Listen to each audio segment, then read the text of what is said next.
आनंद भगवान की जय। मीरा चरित्र। कल मीरा जी अपने छोटे देवर से बतिया रही थी और उसी में वो आगे बात चल रही है कि बुराई के बिना भलाई अपनी पहचान खो देती है। रावण से ही राम की महत्ता सिद्ध हुई है। परिवर्तन संघर्ष का नाम ही संसार है। पत्थर और शमशान की शांति किस काम की है? शांति मन की ही भली होती है। बाहर की शांति भी मन से ही निकल कर आती है। यह तो फिर समस्या हो गई भाभी साहब। शास्त्र संत सभी तो अच्छाई की स्थापना करने में लगे रहते हैं। उनका कहना है बुराई मिटाने स्वयं भगवान अवतार धारण करते हैं। इसके अतिरिक्त अच्छे बलों का घोष ही तो सर्वत्र गूंज रहा है। यदि सृष्टि के कोई बुराई भी उतनी ही आवश्यक है जितनी भलाई, तो फिर इन सब बातों में सार क्या है? भलाई बुराई दो एक सी है तो सार क्या है? रतन सिंह पूछ रहे हैं मीरा जी से। आवश्यक तो दोनों है लाल जी साहब, और मनुष्य भी बुराई अथवा भलाई दोनों में से किसी एक को धारण करके मुक्ति का अधिकारी बन सकता है। किंतु भलाई अर्थात अच्छाई उसका सहज स्वभाव है, अर्थात सहज निभ जाती है। बुराई तो मनुष्य किसी बहुत बड़े कारण अथवा संगति से ही धारण करने को बाध्य होता है, फिर उसे धारण करके ठेठ तक निभा लेता है। निभा लेना साधारण जन के बस की बात नहीं हो सकती, अतः कलुष को अपनाकर गढ़ने वाले को पहले अपनी शक्ति अवश्य तोड़ लेनी चाहिए। हिरण्यकश्यपु, रावण, कंस आदि ने बुराई पर ही कमर बांधी और मुक्ति ही नहीं उनके स्वामी को भी पा लिया। माने चाहे अच्छाई कर दो चाहे बुरी कर दो, पर कर दो पूरी, कल्याण हो। इतनी बड़ी बात कह रही। बुराई तो मनुष्य किसी भी, मेरी समझ से तो अपने सहज स्वभावानुसार चलना ही श्रेष्ठ है। ज्ञान, भक्ति अथवा कर्म सरल साधन है।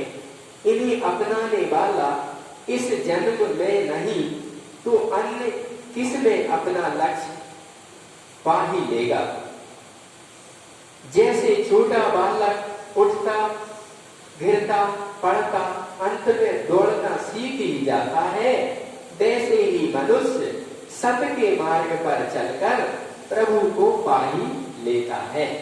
मीरा कह रहे सहज जीवन, मध्यम जीवन भी बढ़िया है, जिसमें कि भगवान को सहजता से गृहस्थोचित धर्म का पालन करते हुए भी भगवत प्राप्ति के मार्ग में जा सकते हैं।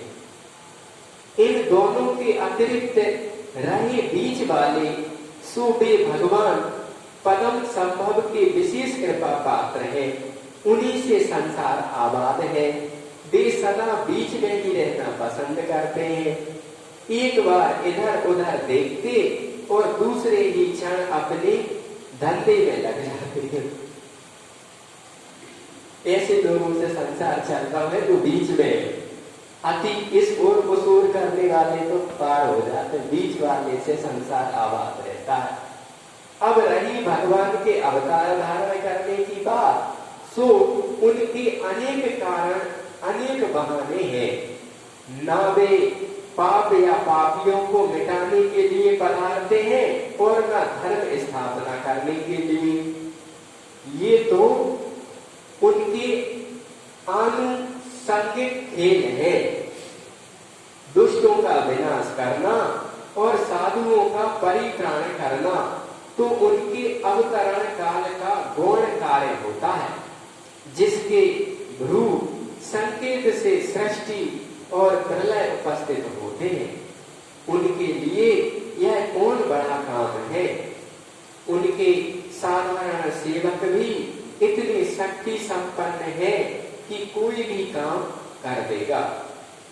उन्हें इतनी सी बात के लिए क्यों पधारना पड़े। दुष्टों मारना तो बहुत छोटी बात है। उसी से धर्म के धड़ी की पूंछ है। प्रभु तो दोनों के आधार है। वे तो पधारते हैं उनके लिए जिन्होंने पाप का आश्रय ले साधना की है।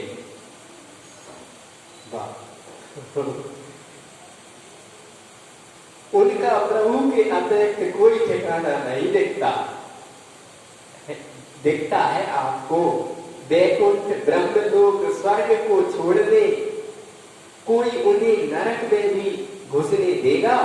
और तो आकाश अवकाश ही कहाँ है। ये किसके गले लगे। इन्हीं की साधना सफल करने के लिए पधारते हैं। भगवान स्पेशल VIP कोटि के पापी को भी उसको स्पेशल ट्रीटमेंट देने के लिए भी पधारते हैं। जिनने पार कर दी सारी हदें, फिर भगवान ही उनका व्यवस्था हिसाब किताब जमाते हैं। क्योंकि वे भी साधक है जिनने पाप भी पूरा किया और पाप पुण्य के जगत के स्वामी को भी मिल गए। ये भी बड़ी बात है।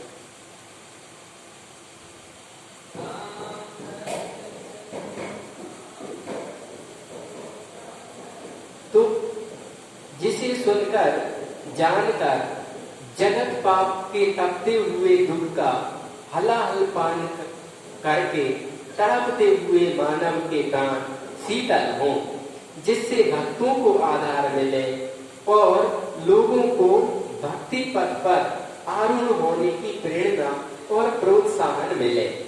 सुकृत जन भक्त हों के ज्ञानी वे अपनी ही शक्ति से संपन्न है। वे कहीं भी जाना चाहे सर्वत्र उनका स्वागत है। अखिल ब्रह्मांड नायक जिनका अपना है वे कहाँ विपन्न है। तब ये शास्त्र संत कहते हैं कि पीड़ितों की पुकार पर प्रभु दौड़े आते हैं। सो वे सब सत्य ही कहते हैं। लाल जी सा धर्म युग के अनुसार यदि पाप बढ़ जाए तो युग धर्म पीड़ित नष्ट होता है। उसे बचाने के लिए कृपा करके प्रभु पधारते हैं। युग धर्म को निभाने के लिए भी भगवान पधारते हैं। इसी के साथ ना जाने कितनों के वरदान और श्राप सार्थक करने के लिए भी राम जन्म के हेतु अनेका, श्रुति का है अधिक एक थे एका। भगवान एक कारण नहीं पधारते,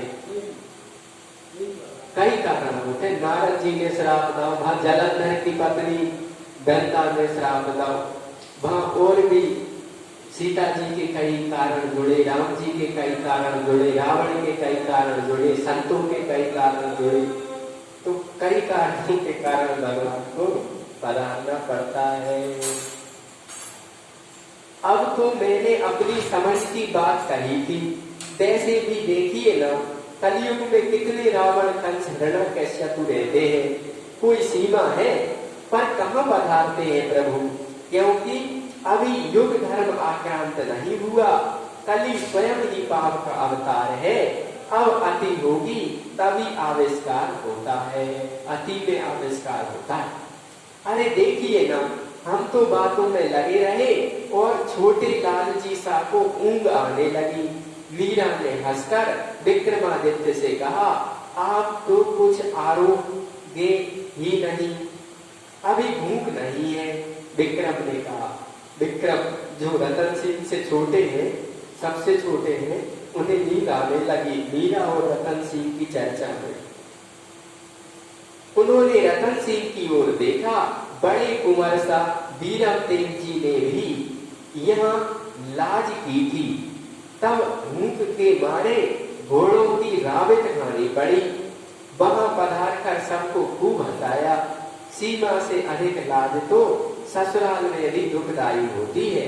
विक्रमादित्य को की ओर देखकर पूछा, क्या सीख रहे हैं इन दिनों? माने भोजन अच्छे से करो, सो मती नहीं। तुम्हारे चाचा जी ने घोड़ों की दावत खाई, ससुराल में जाके थक जाए थे। फिर पूछा, क्या सीख रहे हो? छोटे देवर से पूछी। कुश्ती, तलवार, तीर चलाना और घुड़सवारी। विक्रम ने संकोच पूर्वक कहा। पढ़ना लिखना भी तो सीख रहे हो? रतन सिंह ने बताया। वाह, एक साथ बहुत कुछ सीख रहे हैं आप। जब सीख जाएं तब एक दिन मुझे भी दिखाइएगा कि कैसे निशाने पर तीर लगाते हैं, आप बताइएगा। बालक ने स्वीकृति में सिर हिला दिया। अब सीख विदा अर्ज करूं। रतन सिंह ने खड़े होकर हाथ जोड़े। उनके साथ ही विक्रम भी खड़े हो गए। पधारे, फिर दर्शन दीजिएगा, यह ना फरमाइएगा भाभी साहब को, हम तो आपके बालक हैं, जब आदेश हो तब हाजिर हो जाएंगे। रतन सिंह जी ने कहा। भावावेश की अद्भुत दशा। अचानक चीख सुनकर भोजराज की नींद उचट गई। एक दिन वे हड़बड़ाकर अपने पलंग से उठे और भीतरी कक्ष की ओर दौड़े जहां मीरा सोई थी। क्या हुआ क्या हुआ कहते हुए भीतर गए। उन्होंने मन में सोचा, आज इनकी वर्षगांठ और महारास दो उत्सव है। मीरा की जो ठाकुर जी से विवाह हुआ था, मीरा का हर्ष उठना पड़ता था। आधी रात के पश्चात तो सभी सोए। अचानक क्या हो गया? यह पलंग पर औंधी पड़ी मीरा पानी में से निकाली मछली की भांति तड़फड़ा रही थी। हिचकियां ले लेकर रो रही थी। बड़ी बड़ी आंखें मोतियों की माला पिरो रहे हो जैसे उनकी आकुल व्याकुल दृष्टि किसी को ढूंढ रही थी। झरोखे की झाली से छन छन करके चंद्रमा की किरणें उनके रूप को स्नान करा रही थी। मीरा होदी में उल्टी सी है, जैसे पानी में कुछ ढूंढ रही है। सिरानी की ओर पड़ी हुई चौकी पर भोजराज बैठ गए।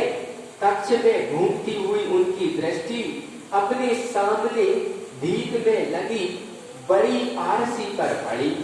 उसमें अपने प्रतिबिंब को देखकर वे स्वयं चकित हुए। श्वेत धोती और अंगरखी में लिपटी सुगढ़ देह, अलसाने नयनों में रक्तिम डोरे, छोटी छोटी मूछे मानो क्रुद्ध वृश्चिक डंक उठाए युद्ध सानंद हो। तीखी नाक, चौड़ा लालट और पवन से अटकेलियां करते उनके काले घुंघराले केस मानो कामदेव स्वयं राजपूत वेश में आ बैठा हो। उनकी छाती से गहरा निश्वास छूटा। सेमर का फूल देव सेवा के काम में नहीं आता बाबरे। वे अपने को शीशे में देख रहे हैं। भोजराज बड़ा सुंदर स्वरूप देख रहे हैं और मीरा कुछ ढूंढ सी